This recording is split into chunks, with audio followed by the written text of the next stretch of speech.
Okay, so we have built our Azure Machine Learning workspace. Let's go ahead and see what we can do next. Now I'm going to go to portal.azure.com here, just like you see there. So once you get to the home page in the portal, you'll see a list of resources here, recent resources, or in my case, all the resources. So that includes your resource group that you have just set up. It's going to include your Azure Machine Learning workspace that you have just set up, and any subscription information you have. You will probably have a student subscription and then a student starter subscription in there. You probably won't have a SQL database or server, but anyway, you can use this homepage to kind of get yourself started. You can see it gives you the ability to connect to a number of different services that are available. And I can take a look at all the services that are available. We've seen that. So I'll go back. So in this case, what we'd like to do is let's go straight into Azure Machine Learning. So this takes us to our Azure Machine Learning list of workspaces. I'll go ahead and click that MRW 22 Accountancy 609 that I have created. I could, from the home page, I could have just gone to it by clicking on it right here. So when I do that, what I get is a list of all of the assets I've got in the workspace, including activity logs I can dig into. I can provide some access control, share some of my work with other people. I can also take a look at various metrics, take a look at the usage and quotas that I have been building. So what I'll do first is let's go to Launch Studio. I can also get there by clicking on this URL right here. So this is my specific URL for my specific Azure workspace that I have created. So when you get in here, you can see I've got organized over on the left. Now, if you do happen to see just a list of icons over here, you can expand that by clicking on this hamburger menu icon right here. And you'll see some author tools. You'll see a list of assets and different ways that you can manage what's going on in your machine learning workspace. Okay. So notebooks is an interesting one, and a lot of developers have moved to notebooks. These are styled on Jupyter type notebooks, but basically what they do is allow you to have a combination of notes that you keep for yourself about your project, documentation. For CrispDM, you can think of organizing your notebook along the lines of the CrispDM phases and the reports for those phases. And within that, you can intersperse extracts of your data or samples of your data that you would like to take a look at, and then also snippets of code. So the notebooks are definitely designed for someone who's going to be working in more of a coding type environment, writing their data mining in Python or Julia or R or something like that. All right. You can also see there's automated machine learning. So this is a tool that will basically, if you give it a data set and what the label is, will run through pretty much every potential iteration and come up with the best model for you. So you may ask, well, why don't we just do that right away? Well, for the same reason we don't give students calculators when they walk into kindergarten. It's good for us to know conceptually what's going on with the tools and how the various algorithms work, what the strengths and the weaknesses of the various algorithms are, and importantly, when we can do certain things with the data prep, depending on the algorithm and what assumptions those algorithms use. So we're going to be using mostly this designer option. So when we're on the home screen, we've got access to a number of regularly used features, and I can also Look at documentation down here.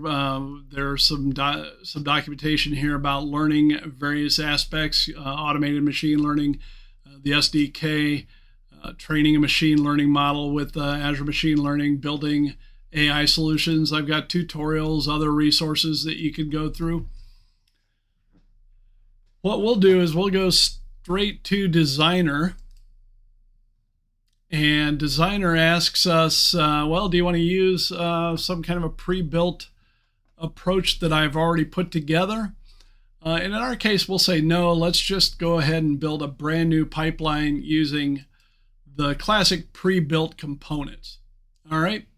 So the first thing it tells me, I don't have any data assets available. So let's go ahead and create some data. So I'll click the plus sign here, and we'll call this insurance MRW, my initials. You can name it with your initials if you prefer, or your name. And then I'll say insurance data set uploaded from CSV file. Okay. The type of data will be tabular. That's fine. And then where's the source? Well, we're going to import it from a local file. Click next. It's asking, well, where do you want to put this? And we're just going to put it in our default blob storage that was created when we created our workspace. Blob basically just stands for binary large object. It just means it's a location where you can put anything you want. Okay, so next. Now it's going to ask, well, where do you want to put this? And we'll upload the files, insurance.csv. I'll click open. You can click overwrite if it already exists. And then I'll click next. And I get a little preview of the data, which is good. So I can see, yeah, it's delimited, it's comma delimited. All the files, all columns have the same headers. We won't skip any rows. Okay, so that's good. Next, it gives me, well, what is the schema? Basically, what is the data type for each of the columns? Do I have any special formatting I want for a date type field or other properties that I can choose for a particular field if it's the appropriate data type? Okay. Now this also tells me it's a decimal field and we use a dot format versus the European comma format for a, well, actually the approach used in a lot of the rest of the world with a comma as the decimal separator. Okay. All right, so everything looks good. We can click next, and here it gives me a recap of what I will have available. And at that point, I can create my new data set, and I now have it available to work with. So at that point, I can now drag it into my pipeline. And you can see I've got a data output port here. And this pipeline is going to auto-save periodically. And by default, it just gives me a random pipeline name. So I'm going to go ahead and edit that. And we'll change that to basic. Now, data summarization. I'm not sure it'll let me save this. Let's find out. Yeah, it does. All right, so basic data summarization. So I've got the insurance MRW data set. Now I can go over here to my components and take a look at what I can do with my data. So if I go down here under statistical functions, I can bring in a pill called summarize data.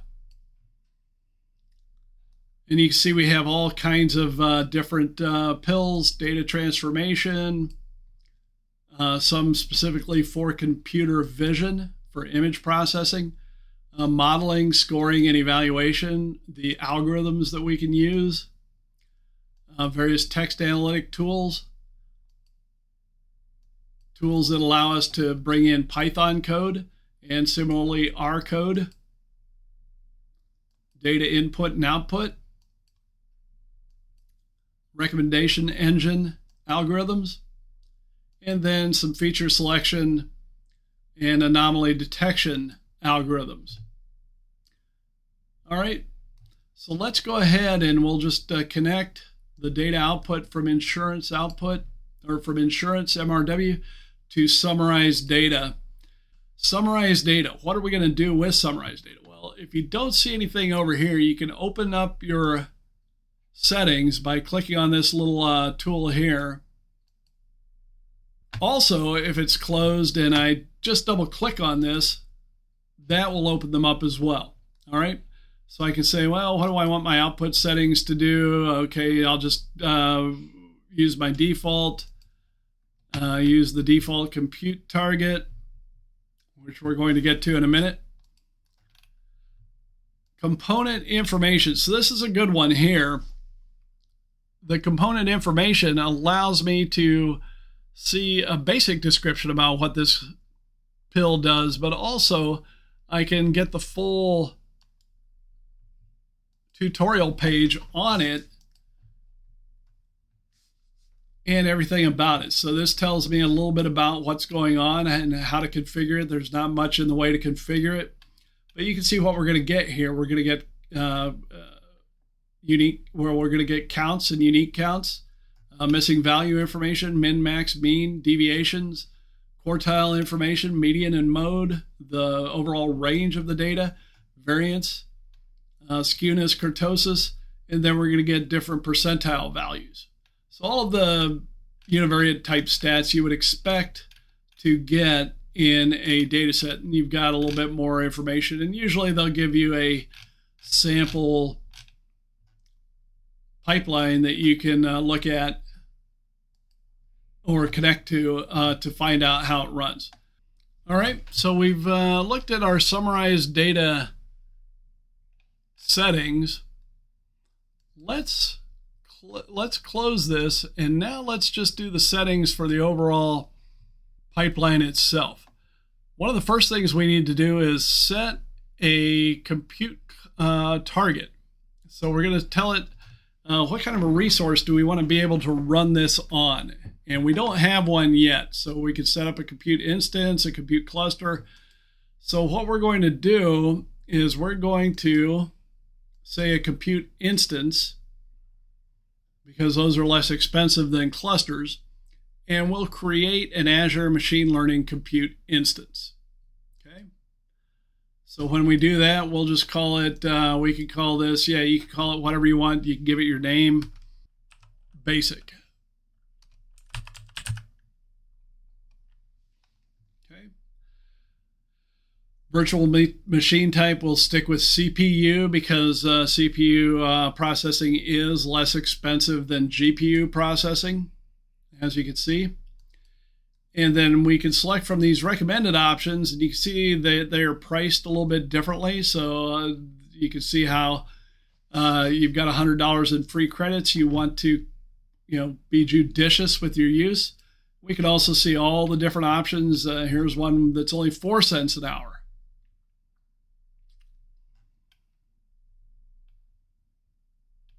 So you can be the judge here. The pricing, you should be able to get through most of these with one of these, 2 cores, 14 gigs RAM, 28 gigs of storage, memory optimized. Here's another general purpose one, 17 cents with 4 cores, with a little data manipulation.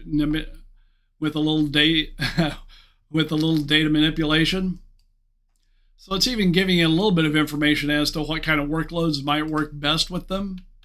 So find one you like, find a reasonably priced one that's not very expensive, and you can go to work on it.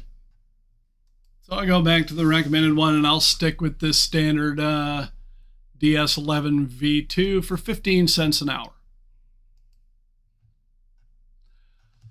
One of the nice things we have here, as you can see, it's going to cost me 15 cents an hour to run. I can also set it up so it shuts down every day at a given time, so I don't accidentally leave it running overnight. So you could say, I'll set this to my local time, which is Central Time. And let's say maybe I like to stay up till 11 o'clock, but I want it to shut down after that. Okay, so I can say, okay, every day of the week, if it's still running at 11 p.m. Central Time in the US, shut that thing down. And then I'll create it.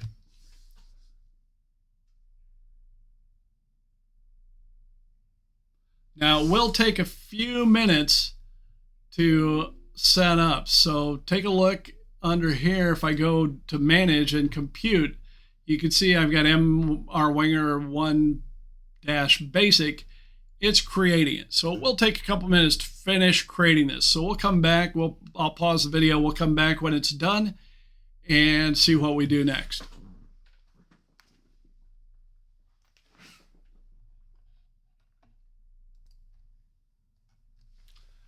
Okay, our compute instance is up and running now. So let's go back to designer mode and select this pipeline draft we've been working on. Let's go back to our settings now, and we are going to choose the compute target, and it'll be a compute instance. It'll be that one that we just created, so you can see it's up and running now. It also gives me a reminder this is a 15 cent an hour job. I don't need to set any parameters. Output settings are fine. Draft details, yeah, basic data summarization. All right, so let's go ahead and submit this and see what happens. So when we first submit it, it's going to ask us to select a pipeline job. We haven't done any yet, so we're going to have to create a new one. And we'll call this one, let's stick with basic data summarization. I don't think I'll be able to, yeah, I can't put the spaces in here. So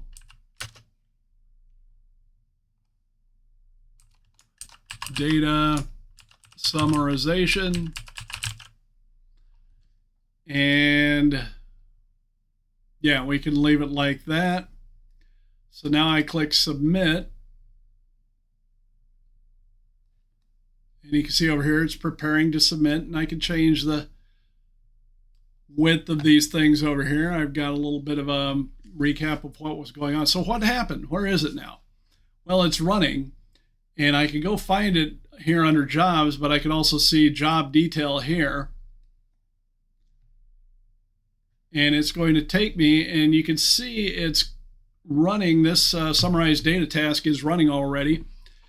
Because I have a cheap compute instance, it's going to be relatively slow, so it might take a few minutes for this thing to finish running. So we'll pause the video, come back when it's done, and see how things look.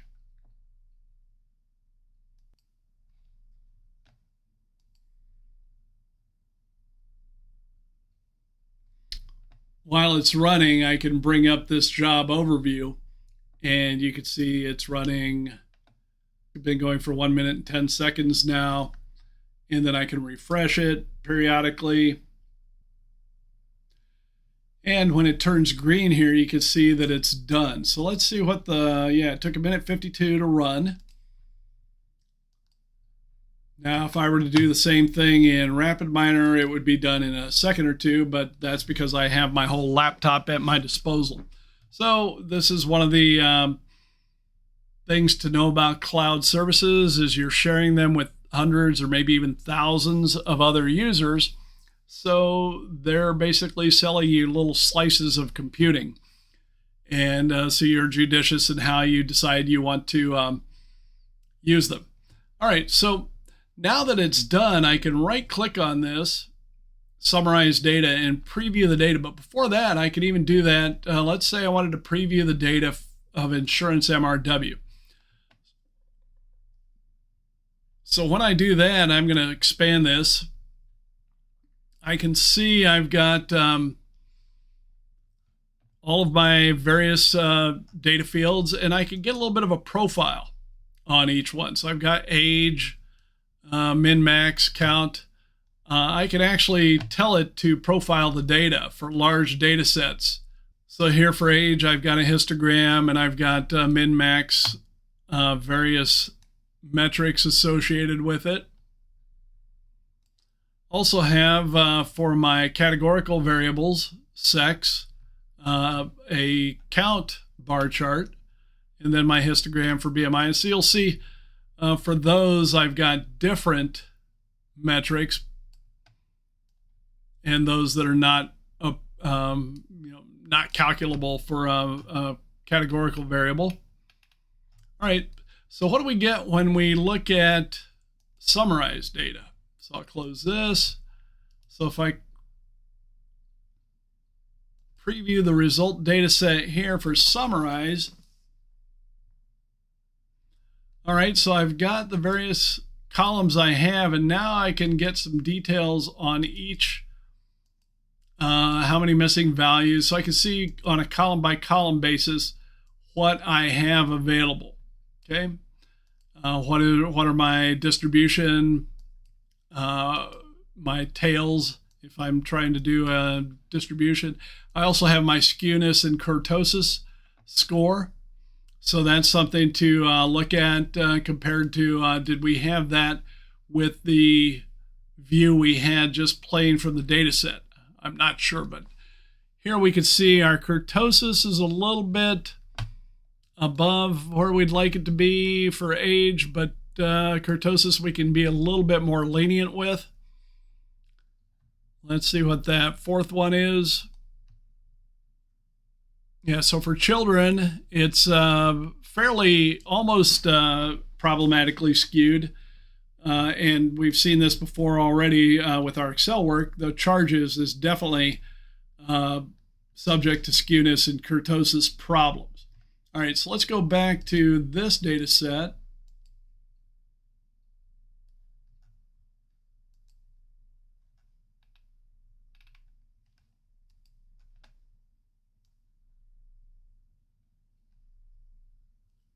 Yeah, so I've got the skewness and kurtosis there as well.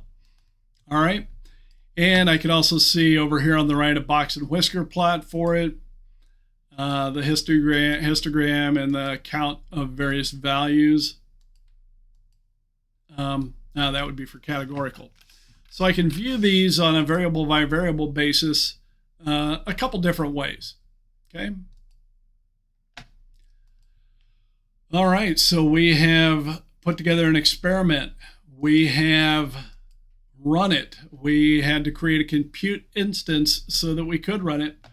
So I think we're ready to start doing some more machine learning work. All right, we'll get back to the reading module and see what we want to do next.